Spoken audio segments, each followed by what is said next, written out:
시편 35편 두 번째 11절로 18절까지 말씀.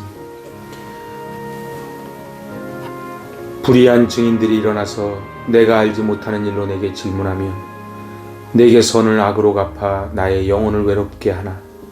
나는 그들이 병들었을 때에 굵은 베옷을 입으며 금식하여 내 영혼을 괴롭게 하였더니 내 기도가 내 품으로 돌아왔도다. 내가 나의 친구와 형제에게 행함같이 그들에게 행하였으며 내가 몸을 굽히고 슬퍼하기를 어머니를 곡함같이 하였도다. 그러나 내가 넘어짐에 그들이 기뻐하여 서로 모이며 불량배가 내가 알지 못하는 중에 모여서 나를 치며 찢기를 맞이 아니하도다. 그들은 연회에서 망령되이 조롱하는 자같이 나를 향하여 그들의 일을 갈도다. 주여 어느 때까지 관망하시려 하나이까. 내 영혼을 저 멸망자에게서 구원하시며 내 유일한 것을 사자들에게서 건지소서. 내가 대회 중에서 주께 감사하며 많은 백성 중에서 주를 찬송하리이다. 아멘. 샬롬. 이제 2020년 마지막 4일을 남겨놓고 있습니다. 지난 1년을 돌아보니 주님의 은혜가 아닌 것이 없고 기적이 아닌 것이 없음을 다시 한번 깨닫는 요즘입니다. 오늘 시편 35편 두 번째 시간, 오늘 들려지는 말씀 가운데 하늘의 놀라운 신령한 은혜와 우리의 마음에 귀한 깨달음이 있는 그런 레마의 말씀 되시기 바랍니다. 시편 35편은 비탄시, 탄원시입니다. 제가 지난 시간에 이 탄원시, 비탄시의 5 구조를 말씀드렸습니다. 꼭 그런 것은 아니지만 보통 이 5 단락으로 구성이 되어 있습니다. 처음은 하나님 이렇게 외칩니다. 그리고 이제 내가 이제 불평합니다. 내가 죽을 것 같습니다. 그 3번째는 하나님께 간구하지요. 하나님 제 기도를 들어주십시오. 4번째는 그렇게 응답될 줄로 믿습니다. 그리고 맨 마지막은 이제 하나님을 찬양합니다. 그 찬양으로 끝납니다. 우리 지난 첫 번째 보았던 1절에서 10절도 이 하나님으로부터 1절이 시작되어서 마지막 10절은 하나님을 찬양하는 것으로 끝을 맺었습니다. 오늘 이제 11절과 18절의 말씀입니다. 다윗은 너무도 힘들고 어려운 가운데 하나님께 그 억울함을 토로합니다. 오늘 다윗은 자신을 향하여 거짓으로 고소하는 그 대적자들에게 이제 법정을 배경으로 삼아 자신의 억울함을 하나님께 구체적으로 나아갑니다. 11절입니다. 불의한 증인들이 일어나서 내가 알지 못하는 일로 내게 질문하며, 마치 십자가를 앞둔 예수님을 신문했던 사람들처럼 거짓 증인들을 세우고, 그리고 모함하듯이 이 다윗을 공격하는 자들은 다윗이 알지도 못하는 일을 가지고 모함을 합니다. 세상 제일 힘든 게 억울한 겁니다. 오늘 12절은 말합니다. 내게 선을 악으로 갚아 나의 영혼을 외롭게 하나. 이 부분을 메시지 성경으로 보니까 나는 자비를 베풀었으나 그들이 고통으로 되갚으니 내 영혼이 텅 빈 듯 허탈합니다. 선을 악으로 갚는 자들, 참으로 뼛속까지 악이 있는 자들이 있지요. 그래서 이 다윗은 너무도 힘들고 억울한 거예요. 왜냐하면 정말 선으로 베풀었거든요. 그런데 그걸 악으로 갚으니까 그의 영혼이 텅 빈 것과 같은 멘붕 상태가 오고 말았던 것이지요. 한번 사울도 생각해 보시기 바랍니다. 이 민족의 위기 앞에 그 골리앗을 혜성처럼 나타나서 물리쳤던 다윗. 그 다윗은 사울을 위기에서 건지고 나라를 건져줬지요. 그런데 그 사울은 다윗을 죽이려고 이렇게 특공대를 조직해서 쫓아다닙니다. 악신에 들려 시달림 받을 때 그 수금을 타서 그 악신을 쫓아내줬던 다윗 아닙니까? 그런데 이 선을 뭘로 갚았어요? 악으로 갚습니다. 이런 일들이 정말 다윗을 너무도 힘들게 하고 영혼을 텅 빈 것처럼 하듯 우리도 인생 살아가다 보면 이런 억울한 일을 당할 때가 얼마나 많은지 모릅니다. 구체적으로 13절에서 이렇게 말합니다. 나는 그들이 병들었을 때 굵은 베옷을 입으며 금식하여 내 영혼을 괴롭게 하였더니 내 기도가 내 품으로 돌아왔도다. 다윗은 그들이 병들었을 때에 자신의 일처럼 쫓아가서 기도했습니다. 그리고 굵은 베옷을 입고 금식하며 자기를 쳐서 복종시키면서 그들을 위해 기도해 줬지요. 그런데 오늘 마지막 어려운 말씀이 나옵니다. 내 기도가 내 품으로 돌아왔도다.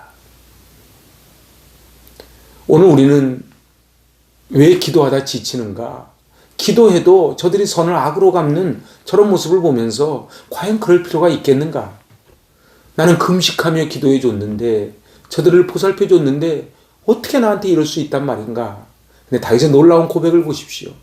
기도가 내 품으로 돌아왔도다. 결국은 의인이 다른 사람을 위해 축복을 했을 때에 그것이 그 사람이 받지를 못할 만한 그릇이 되면 그 축복이 자신에게 돌아와 열매를 맺는다는 것입니다. 오늘 14절은 더 기가 막힙니다. 내가 나의 친구와 형제에게 행함같이 그들에게 행하였으며 내가 몸을 굽히고 슬퍼하기를 어머니를 곡함같이 하였도다. 다윗은 자기 친구 형제처럼 심지어는 어머니를 위해 슬퍼하는 것처럼 그 친구의 아픔을 같이 슬퍼했다는 것이지요. 그런데 다윗이 저들을 향해 내 친형제처럼 마치 어머니에게 한 것처럼 슬퍼하고 아파하고 같이 그 힘든 상황을 넘어왔는데 이제 그 선을 악으로 갖고 맙니다. 저들의 모습이 15절 16절에 나옵니다. 그러나 내가 넘어짐에 그들이 기뻐하여 서로 모이며 불량배가 내가 알지 못하는 중에 모여서 나를 치며 찢기를 맞이 아니하는도다. 그들은 연회에서 망령되이 조롱하는 자같이 나를 향하여 그들의 일을 갈도다. 내가 쓰러졌을 때 저들은 잔치를 벌입니다. 다윗은 저들을 향해 같이 울어주고 친형제처럼 대했는데 다윗이 넘어지니까 마치 기다렸다는 듯이 저들을 향해 달려들지요. 저들은 모여서 나를 치며 찢기를 맞이하는도다. 그렇지요.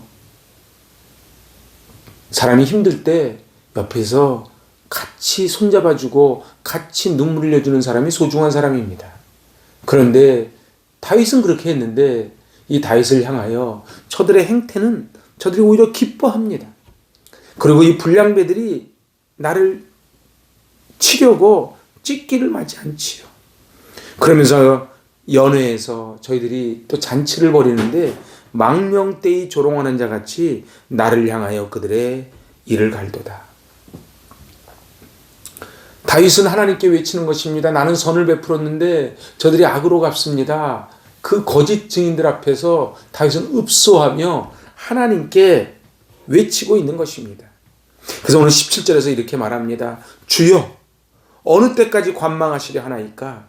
내 영혼을 저 멸망자에게서 구원하시며 내 유일한 것을 사자들에게서 건지소서. 다윗은 마치 이렇게 말하는 것 같아요. 하나님, 제가 이제 더 이상 무엇을 해야 합니까? 제가 이렇게 선을 행하고 악으로 받고 있는 이 상황은 오히려 저들은 내가 넘어졌는데 나를 세워주기보다는 나를 짓밟고 나를 찢으려고 합니다. 하나님, 언제까지 보고만 계시렵니까? 하나님, 저를 건져주십시오. 우리는 인생 살아가다 보면 사람에게 배신당하고 사람에게 억울함을 당하고 사람들에게 속고 그리하여 그 속마음이 깨진 그릇처럼 산산이 갈라져 버린 우리 그런 경험이 있지 않습니까? 그런데 오늘 다윗은 하나님 어느 때까지 관망하시려 하나이까? 어느 때까지 두고만 보시렵니까? 하나님이 갚아주십시오. 우리 그 앞에 2절 3절에서 뭐라고요? 방패와 창으로 하나님께서 무찔러 달라고 그래서 하나님이 내 대신 싸워달라고 지금 다윗은 기억하는 것입니다. 우리 시편 31편을 기억하시는지요? 시편 31편에 보면은 원수의 공격으로 눈과 영혼과 그리고 자기 애간장이 다 끊어지고 뼈 마디마디가 녹아지는 상황 속에서 13절에서 이렇게 말합니다. 내가 무리의 비방을 들었으므로 사방이 두려움으로 감싸였나이다. 그들이 나를 치려고 함께 의논할 때에 내 생명을 빼앗기로 꾀하였나이다. 그런데 14절이 너무너무 멋있어요. 여호와여 그러하여도 나는 주께 의지하고 말하기를 주는 내 하나님이시라 하였나이다. 다윗의 믿음은 그러하여도의 믿음이었습니다. 그리 아니하실지라도 그럼에도 불구하고 하박국의 고백처럼 없을지라도의 고백입니다. 우리는 다 조건부로 하나님 앞에 기도하고 신앙생활할 때가 있지 않습니까? 그런데 오늘 다윗은 그러하여도 적들이 나를 치려 공격하고 내 뼈까지 다 말려버리고 그리고 나를 모함하고 무너뜨려도 그러하여도 내 하나님이 바로 나의 힘이 되십니다. 그렇게 지금 고백을 하고 있는 것입니다. 시편의 복이 뭐가 복이라고요? 여호와께 피하는 게 복이라고요. 오늘 이 다윗은 계속되는 탄원시 앞에 마지막을 찬양으로 끝날 수 있는 비밀이 무엇인가? 그것은 바로 그러하여도의 믿음입니다. 그러하여도 원수가 나를 향해 와도 나는 두려워하지 않습니다. 왜요? 하나님이 나의 힘이 되시기 때문에 그렇습니다.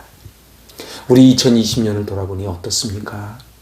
참 기가 막힐 웅덩이와 수렁이 있을 때 달라 나를 건져주시고 그리고 라파 나를 회복시켜주시고 샬롬 나를 온전케 세워주시는 그 하나님의 은혜가 있지 않습니까? 오늘 이제 마지막 18절 다윗은 이렇게 고백합니다. 내가 대회 중에서 주께 감사하며 많은 백성 중에서 주를 찬송하리이다. 아멘. 대회 중에서 많은 백성 중에서 그러니까 이것을 신약 언어로 옮기면 이게 교회라는 단어가 나옵니다. 다윗은 자기 혼자서만 하나님을 찬양한 것이 아니고 대회 중에서 많은 백성 앞에서 하나님을 찬양합니다. 하나님이 지켜주십니다. 하나님이 내 편 되주시기에 저들은 선을 악으로 갚지만 하나님이 갚아주시고 하나님이 저들을 벌해주시고 하나님이 나를 책임져 주실 것이라고 하는 놀라운 고백을 다윗은 하고 있는 것입니다. 지난 2020년을 돌아볼 때 정말 다윗의 탄원시의 고백처럼 너무 힘들고 어려울 때가 있지 않습니까? 그런데 오늘 우리 다윗의 고백을 우리의 고백이 됐으면 좋겠어요. 대회 중에서 많은 백성 앞에서 하나님께 감사하겠습니다. 왜요? 하나님이 나의 힘이 되시니까요. 오늘 35편 두 번째 오늘 11절로 18절 말씀을 통해 하나님이 주시는 귀한 위로와 평강이 가득 넘칠 수 있기를 바랍니다. 아멘. 기도하십니다. 세상 사람들은 선을 악으로 갚습니다. 형제처럼 대했고 어머니의 곡함처럼 했건만 저들은 내가 넘어질 때 오히려 우리를 밟고 조롱하고 우리를 찢으려고 합니다. 하나님, 2020년 돌아보니 힘들 때도 있었고 기가 막힐 때도 있었습니다. 하지만 하나님께서 갚아주셨고 하나님께서 달라 해주시고 하나님께서 라파 해주시고 하나님께서 샬롬 해주셨기에 여기까지 왔습니다. 오늘 다윗의 고백처럼 나의 힘이신 여호와여 내가 주를 사랑한다는 고백을 드리오니 주님 받아 주시옵소서. 오늘 다윗과 같은 믿음의 고백을 하는 저희들 되게 하여 주시옵소서. 지난 한 해 지켜보고 인도하여 주신 주님께 감사를 드리며 예수님의 이름으로 감사하며 기도하옵나이다. 아멘. 할렐루야. 이제 4일 앞둔 2020년 잘 갈무리하시고 이제 새로운 한 해를 희망차게 잘 맞아들일 수 있기를 바랍니다.